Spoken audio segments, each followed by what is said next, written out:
ప్రజల్ని ఉచ్ఛేదపరుస్తూ ప్రతి నియోజకవర్గం రాష్ట్రం మొత్తం కలయి తిరుగుతున్న మన ప్రియతమ నాయకులు తెలుగుదేశం అధ్యక్షులు నారా చంద్రబాబు నాయుడు గారిని మాట్లాడవలసిందిగా విజ్ఞప్తి చేస్తున్నాను.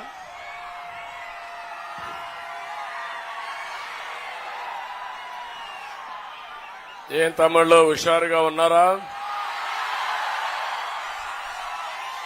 చాలా జోష్లో ఉన్నారు. ఈరోజు అటు చూస్తే తెలుగు తమ్ముళ్ళు, ఇటు చూస్తే జన సైనికులు, ఇంకొక వైపు బీజేపీ కార్యకర్తలు, ఎటు చూసినా జనమే జనం, ప్రభంజనం. ఇది చూసిన తర్వాత వైఎస్ఆర్ కాంగ్రెస్ పార్టీకి డిపాజిట్లు వస్తాయా తమ్ముళ్ళు అని అడుగుతున్నా. ఏమమ్మా ఆడబిడ్డలు డిపాజిట్లు వస్తాయని అడుగుతున్నా. పాపం ఇంకా దింపుడు గళ్లం ఆశ ఉంది జగన్మోహన్ రెడ్డికి. అందుకే జగన్మోహన్ రెడ్డి ఈరోజు శ్రీకాకుళంలో మీటింగ్ పెట్టాడు. క్వార్టర్ బాటిల్ ఇచ్చాడు, బిర్యానీ పాకెట్లు ఇచ్చాడు, 500 రూపాయలు ఇచ్చాడు.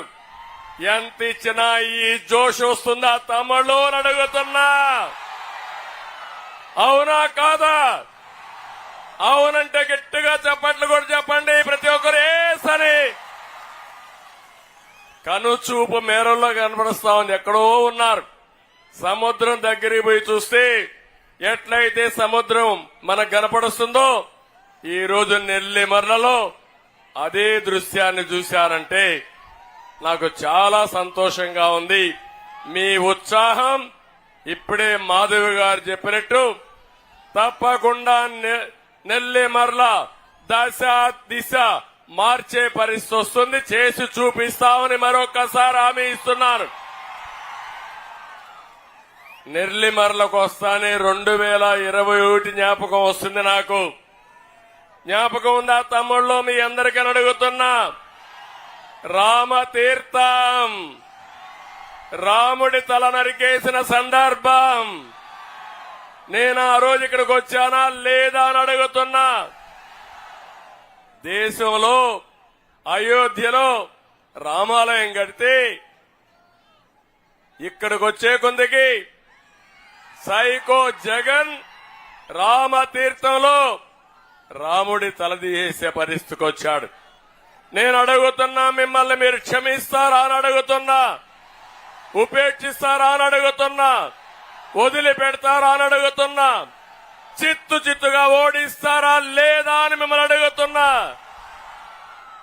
అంతేకాదు 160 దేవాలయాలపై దాడులు చేసే పరిస్థితికి వచ్చారు. విధ్వంసాలు జరిగాయి, విగ్రహాలు ధ్వంసం చేశారు, అర్చకులపై దాడి చేశారు. ఎప్పుడు కూడా తెలుగుదేశం పార్టీ హయాంలో ఎక్కడ కూడా ప్రార్థనాలయాలపైన దాడి జరగలేదు. అలాంటి దుర్మార్గం జరిగింది. దీన్ని నేను చాలా తీవ్రంగా ఖండిస్తున్నానని చెప్పి కూడా నేను మీకు తెలియజేస్తున్నా. ఇక్కడే పోలీసులున్నారు. ముఖ్యమంత్రిని ఒక్క మాట విమర్శిస్తే గోడలు దూకొచ్చి మనల్ని అరెస్ట్ చేస్తారు. దేవుడి తల తీసేస్తే వీరేమి మాట్లాడరు. కడాన నా మీద కేసులు పెడతారు. దానికి కూడా ఇది న్యాయమా తమ్ముళ్ళు అని అడుగుతున్నా. నా మీద ఉండే 22 కేసుల్లో అది కూడా ఒక కేసు. దేవుడికి అన్యాయం జరిగిందని నేను చెప్తే నా మీద కేసు పెట్టి బొక్కలు వేస్తారంటే అది ఇక్కడుండే పిచ్చి తుగ్లక్ పరిపాలన. ఈ తుగ్లక్ని కొనసాగిస్తారా అని మిమ్మల్ని అడుగుతున్నా. నేను అడుగుతున్నా, ఈ జిల్లాకి నిన్నటి నుంచి బస్సు యాత్రలో వస్తున్నాడు, ఉత్తరాంధ్రకు వచ్చాడు. నేను సవాలు విసురుతున్నా. సైకో జగన్ ఉత్తరాంధ్రకి ఒక ప్రాజెక్టు తెచ్చావా అని అడుగుతున్నా. ఒక్క సాగునీటి ప్రాజెక్టు పూర్తి చేశావని అడుగుతున్నా. ఒక్క తమ్ముడికి ఉద్యోగాలు ఇచ్చారని అడుగుతున్నా. ఏమో మా ఆడబిడ్డలు మీకు న్యాయం చేశారని అడుగుతున్నా.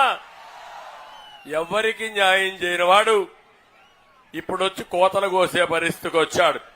ఇక్కడే మీరు చూడండి, నేను ఒకటే ఆలోచించాను ఆ రోజు. భోగాపురం ఎయిర్పోర్టు నేను పెట్టాలనుకుంటే విశాఖపట్నం ఈస్ట్ గోదావరి జిల్లాలో మధ్యలో పెట్టేవాడిని.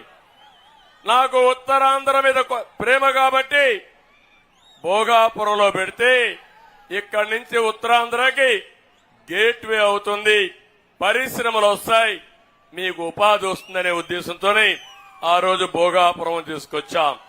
నేను అడుగుతున్నా, ఈరోజు నేనుంటే ఈ పాటికి భోగాపురం వచ్చేదా లేదా తమ్ముళ్ళు అని అడుగుతున్నా. వచ్చిందా అని నేను అడుగుతున్నా. 2750 ఎకరాలతో నేను ఆ రోజు ల్యాండ్ అక్విజిషన్ చేశాను, ఫౌండేషన్ వేశాను. ఈ సైకో జగన్ ఎక్కడన్నా పూర్తి చేస్తే, నేను గాని ఓపెన్ చేస్తే మళ్ళా దానికి రీఓపెన్ చేస్తాడు. నేను ఫౌండేషన్ వేస్తే మళ్ళా ఫౌండేషన్ వేస్తాడు తప్ప పని మాత్రం పూర్తి చేయలేదు. నేనుంటే 2021కి అయి ఉండేది. ఇప్పుడు హామీ ఇస్తున్నా, మీ నియోజకవర్గంలో ఇంటర్నేషనల్ ఎయిర్పోర్టు 2025 కంతా పూర్తి చేసి ఈ ప్రాంత అభివృద్ధికి నేను దోహదం చేస్తానని మీ అందరికీ హామీ ఇస్తున్నా. ఒక ఎయిర్పోర్ట్ వస్తే పరిశ్రమలు వస్తాయి, పరిశ్రమలు వస్తే పిల్లలకు ఉద్యోగాలు వస్తాయి. ఇరిగేషన్ ప్రాజెక్టులు మీరు గుర్తుపెట్టుకోవాలి. ఉత్తరాంధ్ర సుజల స్రవంతి వస్తే ఈ ఉత్తరాంధ్ర అంతా కూడా సస్యశ్యామలం అవుతుంది. అందుకే పోలవరం పూర్తి కావాలి, ఉత్తరాంధ్ర సుజల స్రవంతి పూర్తి కావాలి, నదుల అనుసంధానం పూర్తి కావాలి. ఈ ప్రాంతం అంతా అభివృద్ధి కావాలని కలలుగన్నాం. దుర్మార్గుడు వచ్చి మొత్తం ఆ కలలన్నీ చెరిపేసే పరిస్థితికి వచ్చాడు. ఈరోజు ఒక విషయం మీరు చూడండి, ఏ ముఖ్యమంత్రి అయినా సరే అధికారం ఇస్తే ప్రజలకు మంచి చేయాలనుకుంటారు, అవునా కాదా తమ్ముళ్ళు అని అడుగుతున్నా. ఇతనికి అహంకారం, విధ్వంసం, దోపిడీకి లైసెన్స్ ఇచ్చారని ఆలోచిస్తున్నాడు.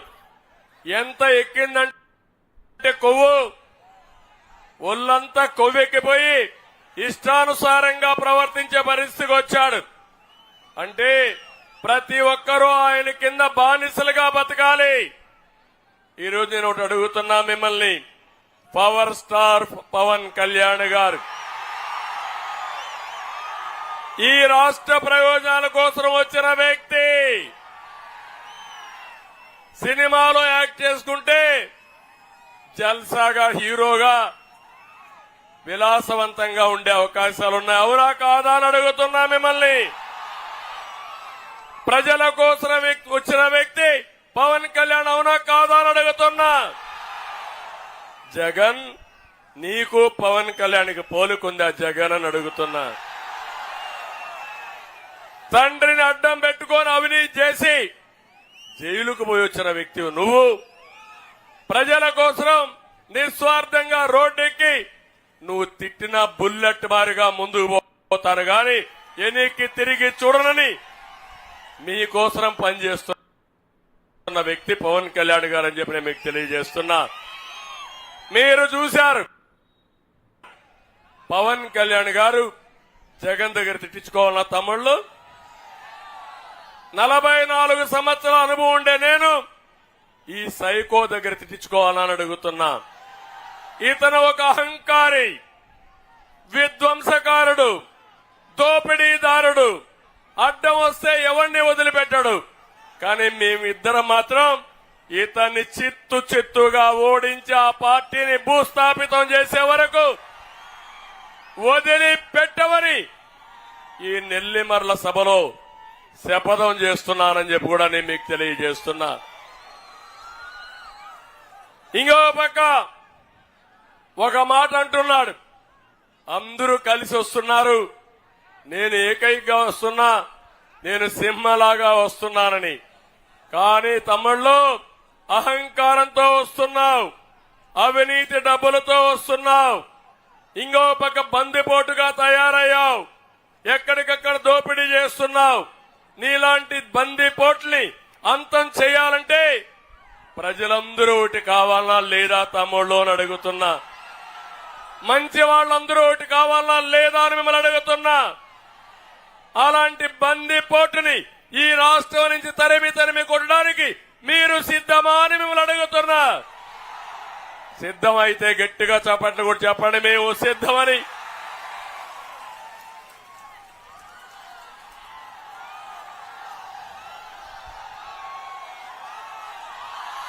తమ్ముళ్ళు 2014లో తండ్రి శివరాజకీయంతో వచ్చాడు. 2019లో బాబాయిని హత్య చేసి శివరాజకీయాలు చేశాడు. ఇప్పుడు గులకరాయి డ్రామా ఆడుతూ మళ్ళా వచ్చాడు. ఇప్పుడు మన మీటింగ్ ఉంది. గులకరాయి వేస్తే మీకు కనపడుస్తుందా లేదా తమిళ్లో? కనపడుస్తుందా లేదా? మొన్న కనపడిందా గులకరాయి? కనపడని గులకరాయితో దెబ్బ తగిలిందంట. రోజు రోజుకు ఆ దెబ్బ ఎత్తవుతాను పెరిగిపోతా ఉంది. తొలి రోజు చిన్న దెబ్బ, రెండో రోజు దెబ్బ పెరిగింది, మూడో రోజు ఇంకా పెరిగింది. 13వ తారీఖు సాయంత్రం వరకు ఈ డ్రామా కొనసాగించే డ్రామా రాయుడు ఈ సైకో జగన్ అని చెప్పి నేను మీకు తెలియజేస్తున్నా. ఇంకో పక్కన నేను ఒకటే మిమ్మల్ని అందరినీ కోరుతున్నా. ఉత్తరాంధ్ర ద్రోహి ఈ జగన్మోహన్ రెడ్డి. నేను ఏం చేశాడో చెప్పకుండా నేను అడుగుతున్నా. ఇడుపలపాయలో ప్రారంభించావు నీ యాత్ర. తండ్రి సమాధి దగ్గర నుంచే ప్రారంభించావు. 23 రోజులు 24 రోజులు తిరిగావు. ఇంతవరకు నేను ఈ ఊరికి పరిశ్రమ తెచ్చాను, ఈ ఊరికి ఇరిగేషన్ ప్రాజెక్టు తెచ్చాను, నా వల్ల వీళ్ళకి లాభం జరిగింది అని ఒక్కరోజు చెప్పాడా తమ్ముళ్ళు అని మిమ్మల్ని అడుగుతున్నా. ఎప్పుడన్నా విన్నారా మీరు? ఒకవేళ ఎక్కడన్నా చూశారా మీరు? ఒక చిన్న పరిశ్రమ వచ్చిందా అని మిమ్మల్ని అడుగుతున్నా. ఒక చిన్న ఇరిగేషన్ ప్రాజెక్ట్ చేశాడా అని మిమ్మల్ని అడుగుతున్నా. ఒక్క ఊర్లో అయినా ఇండ్లు కట్టాడా అని మిమ్మల్ని అడుగుతున్నా. కట్టాడు తమ్ముళ్ళు. ఇళ్లు ఎక్కడ కట్టాడంటే కాలవల్లో, అడవుల్లో, శ్మశానాల్లో ఇండ్లు కట్టాడు. ఆడేమైనా వస్తువులున్నాయో తమ్ముళ్ళు అని అడుగుతున్నా. అవి ఇండ్లు కాదు, గూళ్లు కట్టాడు. నేను వచ్చింది మీరు గుర్తుపెట్టుకోవాలి. ఇక్కడే విశాఖపట్నంలో 500 కోట్ల రూపాయలు ఖర్చు పెట్టి విలాసవంతమైనటువంటి బంగళా కట్టుకున్న ముఖ్యమంత్రి ఈ పేదవాళ్ళకి ఇచ్చింది 1 సెంటు మాత్రం ఇచ్చే పరిస్థితికి వచ్చాడు. ఇలాంటివన్నీ చేసి ఇప్పుడు నాటకాలు ఆడుతూ మిమ్మల్ని అందరిని అంటున్నాడు అందరూ బాగుపడిపోయారంట. చాలా బాగున్నారా మీరు? ఏమమ్మా చాలా బాగున్నారా మీరు? మీ ఆదాయం పెరిగిందా అని మిమ్మల్ని అడుగుతున్నా సూటిగా. పెరగలేదంటే చేలు పైకెత్తండి, చేలు దించండి. మీ ఖర్చులు పెరిగాయా లేదా అని అడుగుతున్నా. ఖర్చులు పెరిగాయి, ఆదాయం పెరగలేదు, మీ జీవన ప్రమాణాలు తగ్గిపోయినాయి. దీనికి కారణం అసమర్థుడి పాలన, అవినీతి పాలన, చేతగాని పాలన అని చెప్పి నేను మీకు తెలియజేస్తున్నా. ఎప్పుడు కూడా పరిపాలన అంటే సంపద సృష్టించాలి, ఆదాయాన్ని పెంచాలి, పెంచిన ఆదాయం సంక్షేమ కార్యక్రమాలకు ఖర్చు పెట్టాలి, అదే మరిగా అభివృద్ధికి ఖర్చు పెట్టి మన పిల్లలకు ఉద్యోగాలు ఇప్పించాల్సిన అవసరం ఉంది. నేను ఒకటే మీకు హామీ ఇస్తున్నాను. నేను, పవన్ కళ్యాణ్ గారు, బీజేపీ 3 పార్టీలు ఇక్కడ కలిశాం. ఈ 3 పార్టీలు కలిసింది మా ముగ్గురి కోసరం కాదు, మా పదవుల కోసరం కాదు. ఒక విధంగా చెప్పాలంటే ముగ్గురం తగ్గాం, ముగ్గురం త్యాగాలు చేశాం. ఆ త్యాగాలు ప్రజలు గెలవాలి, రాష్ట్రం నిలబడాలి, మా పిల్లల భవిష్యత్తు బంగారు భవిష్యత్తు కావాలని మేము ఇవి చేశాం. ఇప్పుడే బంగారు రాజు గారు చెప్పారు, నన్ను నమ్ముకొని చాలా మంది పనిచేశారు. పవన్ కళ్యాణ్ గారిని నమ్ముకొని చాలా మంది పనిచేశారు. ఈరోజు అందరం త్యాగం చేశాం. ఒకే ధ్యేయం, సైకో పోవాలి, రాష్ట్రం బాగుపడాలి. ఈ ఆలోచనతో మేము చేశాం. దీన్ని మీరు అర్థం చేసుకోవాల్సిందిగా మిమ్మల్ని అందరినీ కోరుతున్నా. ఇంకో పక్క నేను ఒకటే మీ అందరికి విజ్ఞప్తి చేస్తున్నాను. మా మీద అభిమానం ఉంటే చాలదు. అభిమానం ఓటు రూపేణా రేపు జరిగే ఎన్నికల్లో అభ్యర్థులను గెలిపించాలి. నా మీద అభిమానం ఉండే ప్రతి ఒక్క వ్యక్తి ఇక్కడ ఎమ్మెల్యే అభ్యర్థిగా మాధవి గారు పోటీ చేస్తున్నారు. గాజు గ్లాసు గుర్తు ఏ తమిళలో గుర్తుందా అని అడుగుతున్నా. అదే మారిగా జన సైనికులు పవన్ కళ్యాణ్ పైన అభిమానం ఉండే ప్రతి ఒక్కరూ అటు అసెంబ్లీకి మాధవికి వేయాలి, ఇటు పార్లమెంటుకి సైకిల్కి ఓటేయాల్సిందిగా మిమ్మల్ని అందరినీ కోరుతున్నా. మా ఇద్దరి పైన అభిమానం, నరేంద్ర మోడీ గారి పైన అభిమానం ఉండేవాళ్లు అందరూ కలిసి ముగ్గురు అభ్యర్థుల్ని గెలిపించుకున్నప్పుడు నేను ఒకటే చెప్తున్నా. జగన్మోహన్ రెడ్డి అంటున్నాడు, ఈ రోజు కూడా చెప్పాడు, 175కు 175, 25కు 25. ఏం తమ్ముళ్ళు ఏమంటారు మీరు? ఆ 175కు 175 మంది, 25కు 25 మంది. ఇప్పుడు నెల్లిమర్లో సవాలు విసురుతున్నా, వై కాంట్ పులివెందలా? ఏ ముఖం పెట్టుకొని ఓటు అడుగుతావు? పులివెందల్లో బాబాయిని చంపావని ఓటు అడుగుతావా? నెల్లిమర్లో ఏ ముఖం పెట్టుకొని ఓటు అడుగుతావు? రేపు గొడ్డలి పంపిస్తాను ఓటు అడుగుతావా? అందుకే అభివృద్ధి చేసే పార్టీలకు ఓటేయాల్సి కోరుకుంటూ ఇక్కడికి వచ్చినప్పుడు జగన్ ఋషికొండను మింగేసి ఆయన ఆదర్శంగా తీసుకున్నాడు. ఇక్కడుండి అప్పలనాయుడు, కొండ అప్పల్ నర్సాయి గారు, అప్పలనాయుడే, అదే బడ్డుకొండ అప్పలనాయుడు. కరెక్టేనా తమ్ముళ్ళు? మా తమ్ముడు ముద్దుగా పిలుస్తున్నాడు అప్పాల నర్సయ్య అని. అప్పాల నర్సయ్య కాదు, అప్పల నాయుడు, బడ్డుకొండ అప్పల నాయుడు. మొత్తం నియోజకవర్గంలో ఉండే కొండలన్నీ మింగేసిన ఆనకొండ ఈ అప్పల నాయుడు అని చెప్పి నేను మీకు తెలియజేస్తున్నా. తంగొడబిల్లిలో 10 ఎకరాల విస్తీర్ణంలో ఉన్న కొండని అనుచరులతో అక్రమంగా తవ్వించేసి పూసపాటి రేగ మండలంలో విచ్చలవిడిగా గ్యావెలంతా అమ్ముకొని మొత్తం రాష్ట్రాన్ని ముఖ్యంగా నెల్లిమర్ల దోచేసినటువంటి ఆనకొండ ఈ అప్పలనాయుడు అని చెప్పి నేను మీకు తెలియజేస్తున్నా. ఇప్పుడే జనసేన అభ్యర్థి, ఇంకో పక్క ఎంపీ అభ్యర్థి ఇద్దరు కోరారు. ఇక్కడ ఇంకొక విషయం కూడా మీకు చెప్పాలి. ఈ సమస్యలన్నీ మేము పరిష్కారం చేస్తాం. బంగారు రాజు పైన అభిమానం ఉండే వాళ్ళందరూ మాధవికి ఓటేయండి. బంగారు రాజు భవిష్యత్తు మేము చూసుకుంటామని మీ అందరికీ హామీ ఇస్తున్నా. అటు జనసేనలో ఉండే నాయకులు, త్యాగాలు చేసిన నాయకులకి భవిష్యత్తులో మేము గుర్తింపు ఇస్తాం. వాళ్ళని కూడా గవర్నమెంట్ లో భాగస్వాములు చేసుకుంటామని మీ అందరికీ హామీ ఇస్తున్నా.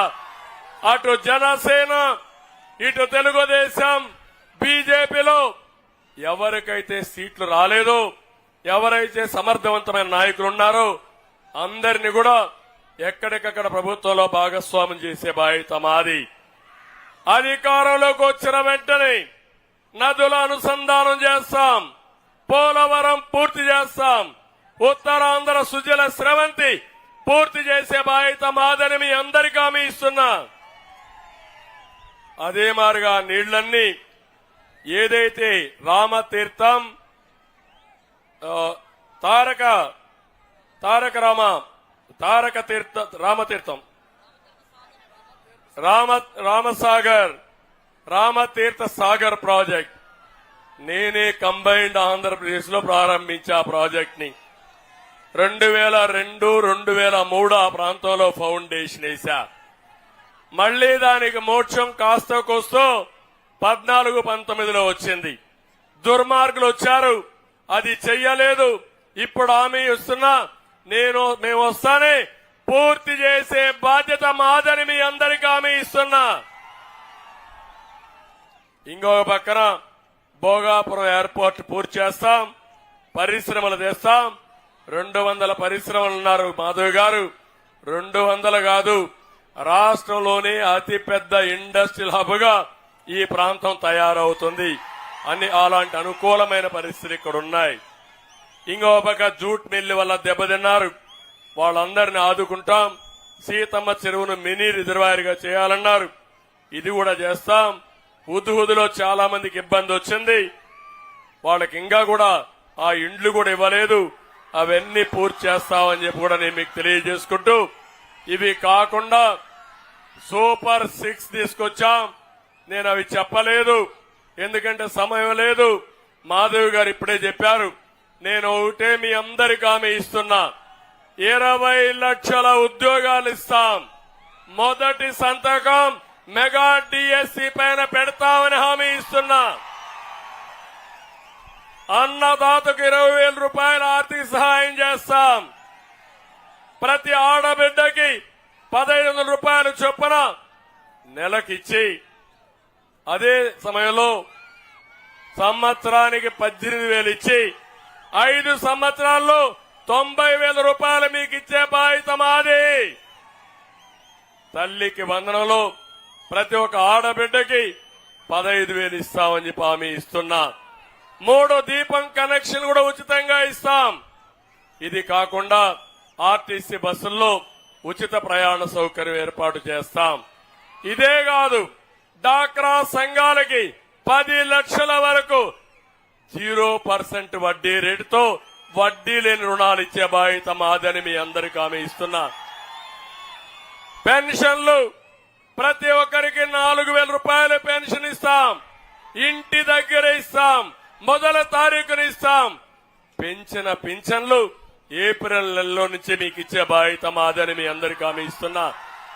ఇవన్నీ చేస్తామని హామీ ఇస్తూ, మా బాధ్యత ఒకటి, ఈ రాష్ట్రాన్ని అన్ని రంగాలలో అభివృద్ధి చేసి మళ్లీ మీ రుణం తీర్చుకుంటాం.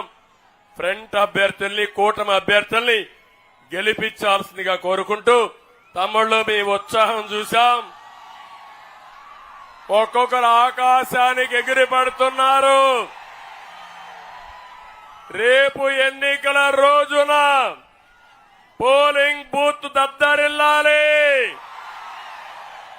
మామూలు బటన్ కాదు, 2 బటన్లు నొక్కుతున్నారు. ఒక బటన్ గాజు గ్లాసు పైన మాధవి గెలుపుకి, అది పోయి జగన్మోహన్ రెడ్డి గుండెల్లో గుర్తుకోవాలి. చేస్తారా అని అడుగుతున్నా. 2 అప్పలనాయుడు సైకిల్ గుర్తుకి అప్పలనాయుడు ఓటేసి ఒక సాధారణ కార్యకర్తని ఎంపీగా చేసి ఢిల్లీ పార్లమెంటుకు పంపించాల్సిందిగా మిమ్మల్ని అందరినీ కోరుకుంటూ, చేస్తారని చెప్పి ఆశిస్తూ అందరికీ నమస్కారాలు. Jai Hind. Hello AP. Bye bye Jagan.